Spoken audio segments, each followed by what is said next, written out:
Bonjour les filles, alors votre mission est d'aller à la médiathèque du Nord pour rencontrer Madame Siméé Paala. Alors pour trouver la médiathèque, donc elle est à Poindimié et elle ressemble un petit peu à cet endroit. Et pour trouver la dame, elle ressemble... Oh madame, excusez-moi. Voilà. Elle ressemble un petit peu à cette dame-là. Voilà. Les filles, vous m'entendez? Oui, on est, oui, on est là. Voilà. On t'entend. Très bien. On est là.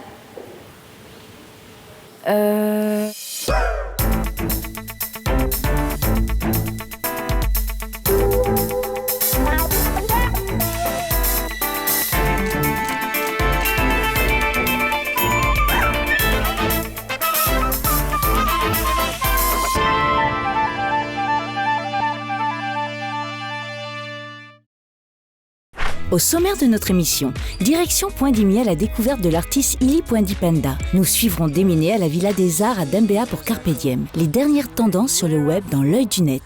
L'agenda de la semaine.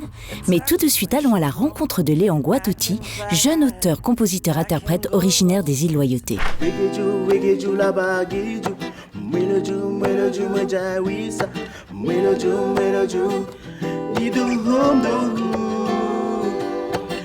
À l'occasion de la sortie de son nouvel album Belaï, Lélé alias Léon Guatouti nous a accueillis au complexe culturel de Koné pour nous en dire un peu plus sur ses dernières compositions.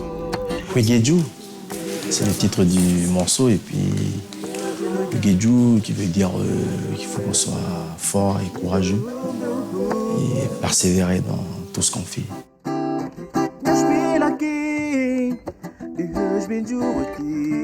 Mon album qui va sortir, en fait, c'est, si vous voulez, c'est pas vraiment, j'ai pas vraiment choisi un public large avec des styles de musique qui sont un peu variés, qui vont un peu du groove jusqu'à R&B, Kaneka, un peu traditionnel moderne. Mon album, en fait, il y a plusieurs musiciens qui ont participé. C'est un peu comme une cuisine où voilà, tu as tous les ingrédients. Maintenant, il faut savoir cuisiner un peu pour essayer de faire un bon plat pour que tout le monde essaie d'apprécier. Et c'est ça qui est intéressant maintenant. Je fais aussi des featuring aussi avec quelques artistes comme avec Goulan et Yenou. Cet album, je l'enregistre depuis l'année dernière. Et là, ça va bientôt faire presque 2 ans. Et puis, je suis satisfait. J'ai bien pris mon temps pour... Il y a beaucoup de musiciens qui attendent la sortie de l'album et à chaque fois, je leur dis patience. Et... Je dis, hey, Langin, on peut faire des choses comme ça aussi. Ça.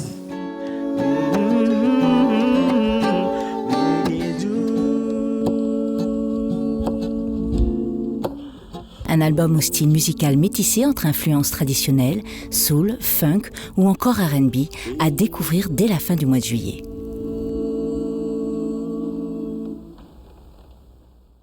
Bonjour Siméé Paala, vous êtes responsable de la médiathèque de Poindimié dans laquelle nous sommes, appelée aussi la médiathèque du Nord, c'est un carrefour. Oh oui, pardon, excuse-moi. Justement, en parlant du Nord, j'ai une chanson pour te remercier de l'accueil que tu nous fais dans cette grande médiathèque. Ah, voilà. Super. Alors voilà, pour le Nord. Lai, lai, lai, lai, lai, lai, lai. Lai, lai, lai, lai, lai, hey, lai, lai, lai, lai, lai, lai. Tu t'en vas s'il te plaît. Là-bas, il y a des pingouins. Oh, c'est génial. Donc, Siméé Paala, nous sommes donc, je reprends, dans cette médiathèque de Poindimié, appelée la médiathèque du Nord. C'est un carrefour important d'ailleurs, un carrefour culturel. Et je voulais vous demander, est-ce que ce lieu a une histoire ? L'histoire de cette médiathèque, donc elle est née il y a maintenant plus de 10 ans. Donc elle a été inaugurée en 2004. Et depuis, elle a eu une petite sœur de l'autre côté vers Koné, avec la médiathèque Ouest à Koné, parce que cette médiathèque, en fait, ce sont des annexes de la bibliothèque Bernheim à Nouméa. D'accord, c'est pour ça qu'il y a autant de relais, justement, qui se font tout au long de l'année culturelle. Oui, voilà, c'est ça, parce qu'on décentralise pas mal de nos actions. Parfois, des actions qui se passent sur Nouméa et qui sont décentralisées dans le Nord, sur la côte Est et sur la côte Ouest. Qui fréquente ce lieu et que viennent-ils chercher ici ? Donc les gens qui viennent ici, c'est des gens d'un peu partout, mais principalement nos lecteurs sont originaires de la commune de Poindimié et une partie aussi des communes limitrophes qui sont Poney-Réouin et Touault. Avant de parler du relais culturel que représente cette médiathèque de Poindimié, quels sont les événements propres à la commune ?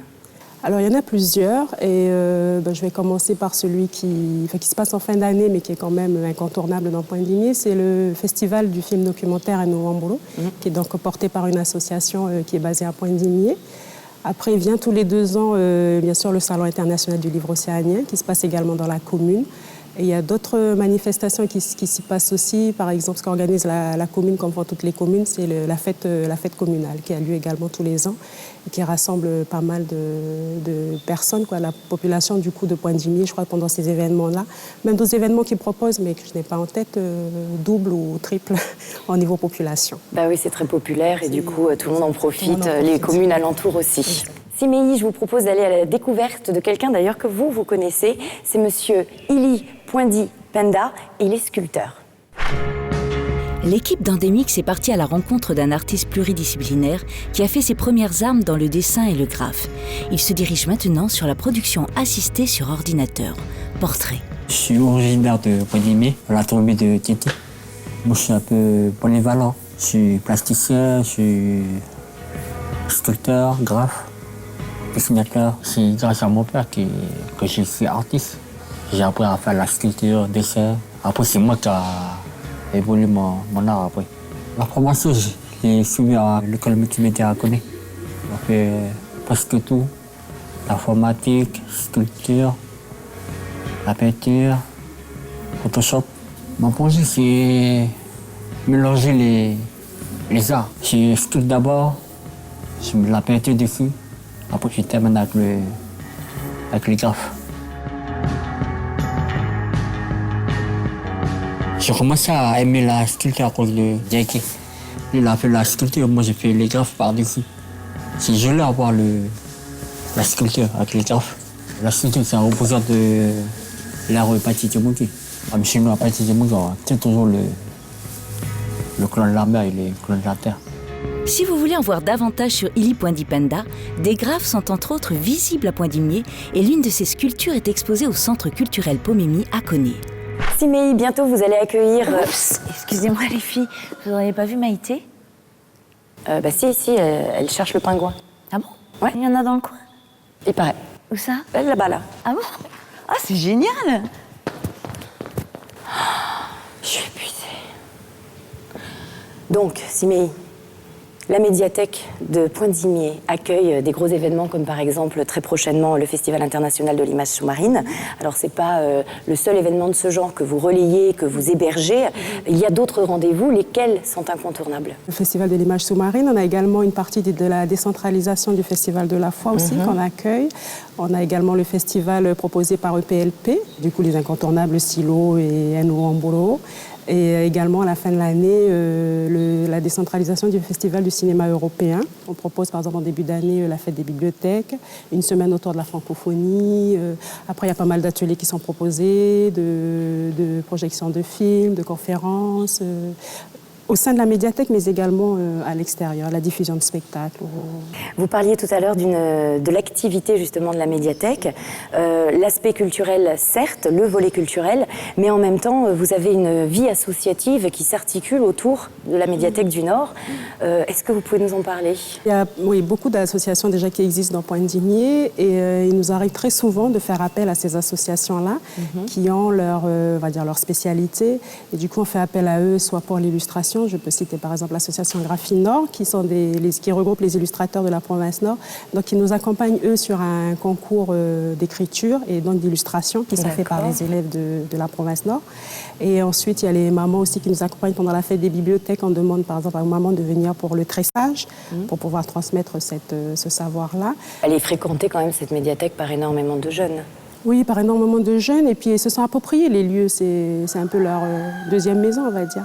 Parce qu'après l'école, certains passent par ici ou le samedi, ils passent par là. Et c'est plutôt les coins de rendez-vous dans la commune de Pointe-Digné, étant donné aussi que la médiathèque, elle est assez centrale dans Pointe-Digné. Donc, on a les collégiens, les lycéens qui viennent jusqu'ici. Il y en a même des lycéens de Taux qui font des sorties ici. Donc, assez bien fréquenté par les jeunes et, on va dire, la population en général.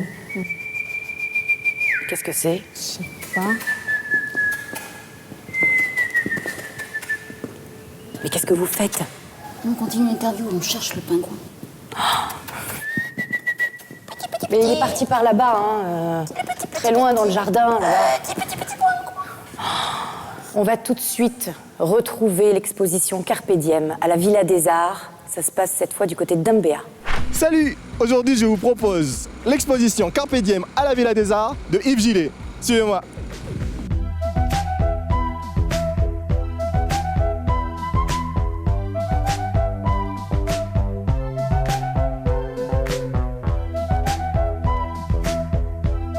Quel est l'objectif de cette exposition? Quel est le but? Alors, il y a deux objectifs bien précis. Dans un premier temps, on voulait valoriser le travail du photographe Yves Gillet. Et dans un deuxième temps, on voulait sensibiliser les gens à la protection de l'environnement. Parce qu'on estime que son travail met justement en valeur le patrimoine naturel de la Dambéa. Et la Dambéa étant un lieu assez pollué, on s'est dit que peut-être qu'en montrant ce travail-là, on allait justement sensibiliser les gens à la protection de cet environnement. Sachant que cette expo n'est pas réservée que dans le domaine scolaire. Pas du tout, pas du tout. On a voulu dans un premier temps sensibiliser les jeunes, bien sûr, de la commune, mais après l'expo est ouverte à tout le monde et on espère que tout le monde sera sensibilisé par notre projet. C'est vrai qu'en plus cette exposition a une particularité, elle amène des élèves aussi à participer justement à ce projet. Tout à fait. Donc en fait, c'est une classe de terminale gestion et administration du lycée Saint-Pierre-Chanel qui est à l'initiative du projet avec moi-même dans le cadre de mes cours donc. Et on a également une deuxième classe de terminale gestion et administration qui s'est chargée de faire un livret pédagogique de l'exposition. Et travailler en collaboration avec leur professeur de maths était quand même pour eux une grande fierté, je pense. Parce que vous êtes professeur de maths? Oui, personne n'est parfait. Alors Yves, pourquoi Carpe Diem? J'essaye à travers mes photos de montrer des moments que j'essaye de saisir. Carpe Diem, ça veut dire cueille le jour, cueille cet instant finalement. J'invite aussi les gens, quand ils mettent la tête dans l'eau, à profiter aussi de ces moments que je trouve personnellement assez magiques. Ce que vous avez fait, vous avez pris votre appareil photo, votre combi, et vous avez plongé dans la rivière, puis attendre ces bons moments-là? J'ai même pris parfois une bouteille de plongée pour plonger dans 2 mètres d'eau. Et j'ai fait des plongées 1h30 à genoux, à attendre que les carpes s'habituent à moi. Voilà, le rendez-vous est donné, vous avez jusqu'au 31 juillet pour assister à cette exposition. Et maintenant, retrouvez l'agenda culturel de la semaine. Ciao! Retrouvez Kev Adams en spectacle ce 18 juillet à la Reine du Sud de Païta avec en première partie Myriam Sarg. Voilà. Du 17 au 25 juillet, la compagnie Caméléon accueille le spectacle Mangez-le si vous voulez au Centre culturel du Mont d'Or. À la galerie Artebello, venez découvrir les acryliques sur bois de Sophie Vuillard. Le célèbre guitariste Carl Lockett est toujours sur le territoire, alors profitez-en. Il jouera le 16 juillet à Coutiot et le 19 à la Baie des Citrons. L'artiste Teg est connu pour son travail d'illustrateur. Dans son exposition Entre deux mondes, il nous plonge à la découverte de nouveaux systèmes stellaires. À partir du 20 juillet, retrouvez l'exposition Corps de Nato à la galerie L'Éclectique. Net, c'est le nom de l'exposition de Nicolas Mollet et de ses invités Fly et Teddy Diaike pour Coneva, à partir du 17 juillet au Centre culturel Chibaou. Siméi, nous aimerions savoir qui se cache derrière la responsable de la médiathèque du Nord. Alors, entre le cinéma, la lecture, les expositions, la musique, la danse, lequel choisiriez-vous ? Choix difficile parce que je suis de nature assez curieuse et du coup j'aime un peu de tout, mais voilà, s'il y a des préférences, je suis plutôt documentaire, les films documentaires. Je suis aussi musique et lecture bien entendu, mais j'aime tout, je suis curieuse de tout. Donc, tant mieux. Oui, on va dire ça comme ça. Est-ce que vous avez des artistes que vous aimeriez nous citer ? En ce moment, je n'arrête pas d'écouter Playing for Change. Ce qui se passe, c'est que le réalisateur filme sur une musique, par exemple No Woman No Cry. Il filme les différents artistes en fait, de différents pays. Et du coup, ils se retrouvent tous comme ça sur un album et tout. Et je trouve ça magnifique, le partage. En plus, il y a un message de paix. Et ce qu'il propose aussi derrière ça, parce que j'ai découvert il n'y a pas longtemps aussi, c'est qu'il aide des écoles à se mettre en place. C'est des formations autour de la musique, mais c'est aussi l'aide aux pays qui sont en train de se développer, tout ça autour de formations autres que la musique. Du coup, je découvre d'autres artistes que je ne connais pas à l'international. Here's a little song I wrote. You might want to sing it note for note. Don't worry. Be happy.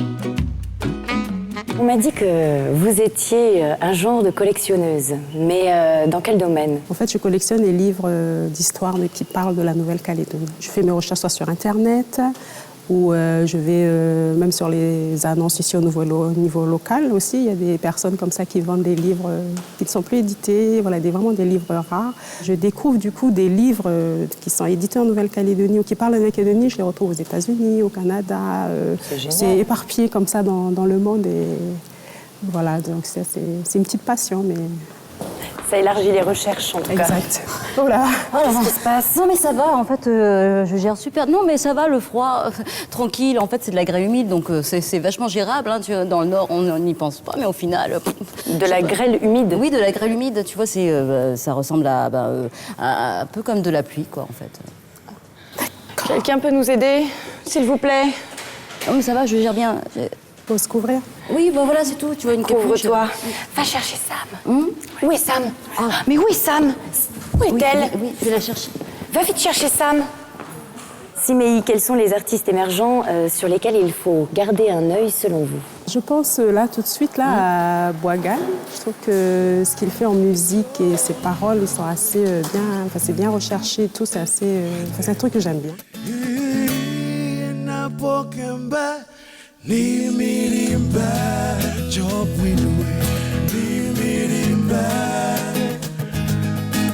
Et puis, on va faire un petit focus sur Jean-Marie Ganval aussi, qui d'ailleurs a été l'un des sculpteurs de ce que vous voyez là. Ça a été fait il y a 2 ans maintenant, au 10e anniversaire du Salon international du livre océanien. Et ils étaient plusieurs artistes à avoir créé cette œuvre-là. Oui, c'est une collaboration. C'est une collaboration, c'est une résidence voilà, pendant tout le long du silo. Il y a Adjé, Jean-Marie Ganval dont j'ai cité, Armand Goroboridjo et Azouad qui sont les 2 derniers que j'ai cités, originaires de Pointe-Digny. Simei Paala, merci en tout cas de nous avoir accueillis dans la médiathèque du Nord. J'espère qu'on se reverra bientôt. Quant à nous, on jette un œil sur le net. L'artiste espagnol Sat expose dans les rues espagnoles, malaisiennes, mais aussi thaïlandaises, des créations poétiques et colorées en jouant avec l'environnement urbain. Découvrez d'autres créations sur son site.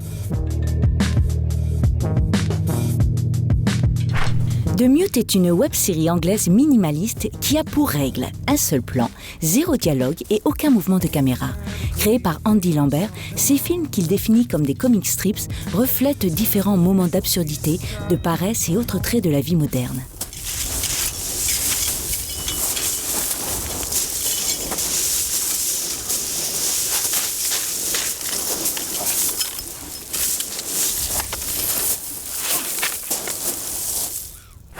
Mélanger du métal et de la pop japonaise, c'est impossible? C'est pourtant ce qu'a réalisé Lady Bird, chanteur travesti qui s'est associé à 2 jeunes filles au style kawaii pour fonder Lady Baby. Le titre, c'est Nippon Manji et c'est le buzz du moment.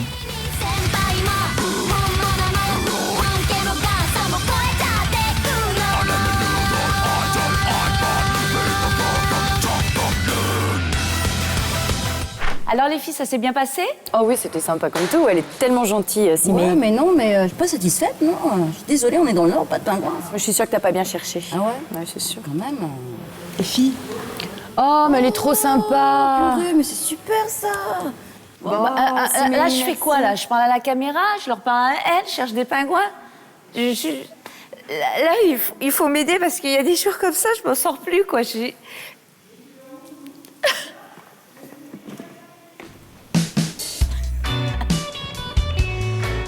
Je commence, hein? Ok. Salut! Non, c'est pas comme ça, attends, faut bien saluer. Salut! Originaire de Pointe-Digny. Bon, ben on les perdra pas de vue.